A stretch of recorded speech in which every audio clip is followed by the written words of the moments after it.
Hello, my name's D.I. Jolly, and I'm here to read for you today. If you're wondering how to get involved, you can support me on Patreon, and everyone from the $10 or higher tier gets to vote in a monthly poll about which stories get read. And with that said, let's get on with it.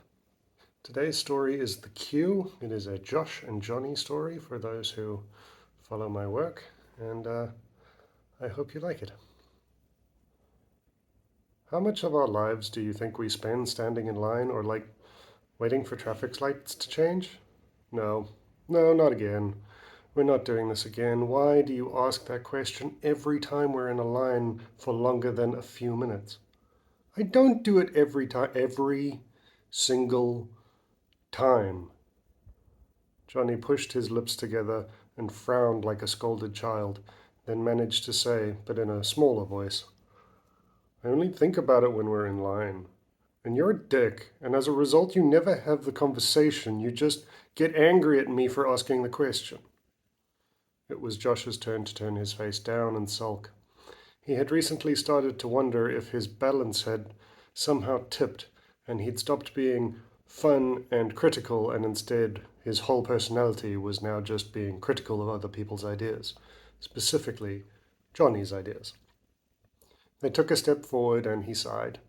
Okay, I'm sorry.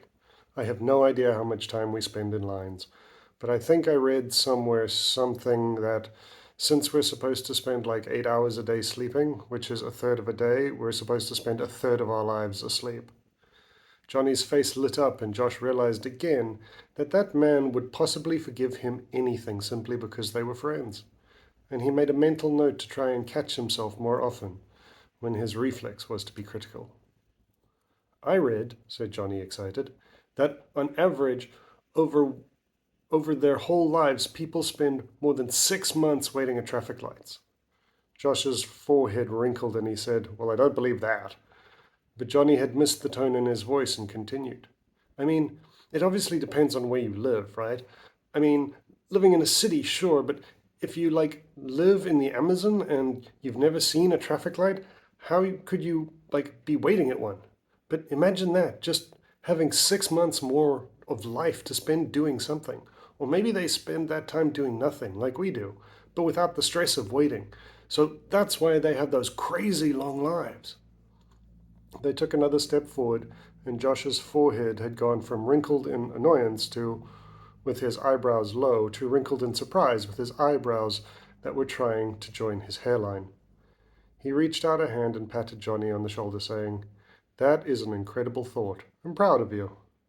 Johnny beamed, and then waited for him to actually comment within the conversation, and not just offer commentary on him having had a deep thought, which Josh recognized a step later.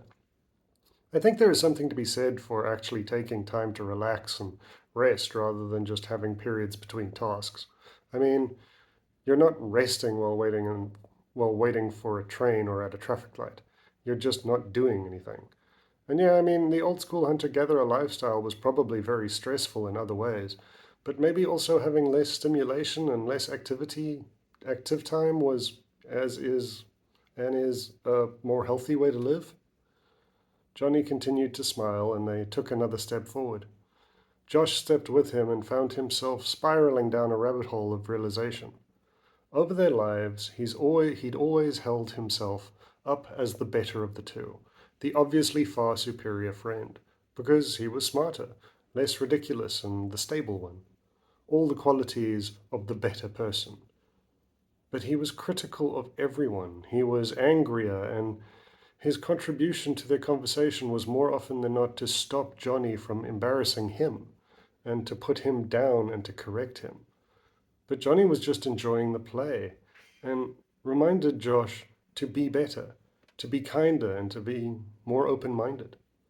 The idea of more active rest was a good point and a good conversation, and he wouldn't have had it if he hadn't been called out by Johnny for constantly criticizing Josh. For constantly criticizing.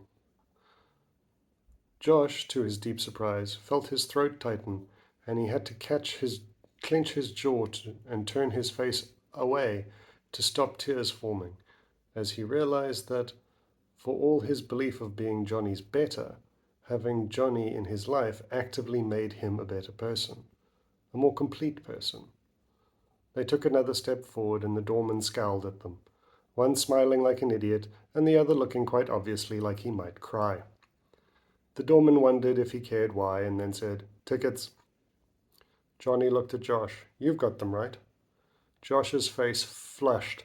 He had told Johnny multiple times to grab the tickets off the fridge and that he should have known he was going to forget them. He opened his mouth to begin yelling something.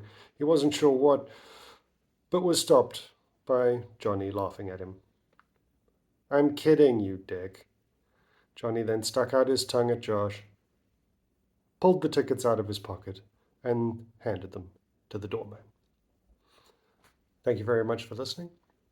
Please leave a comment in the comment section, hit that like button, hit that subscribe button, and maybe consider subscribing to my Patreon. Most of these stories will be exclusive, and yeah, thank you very much.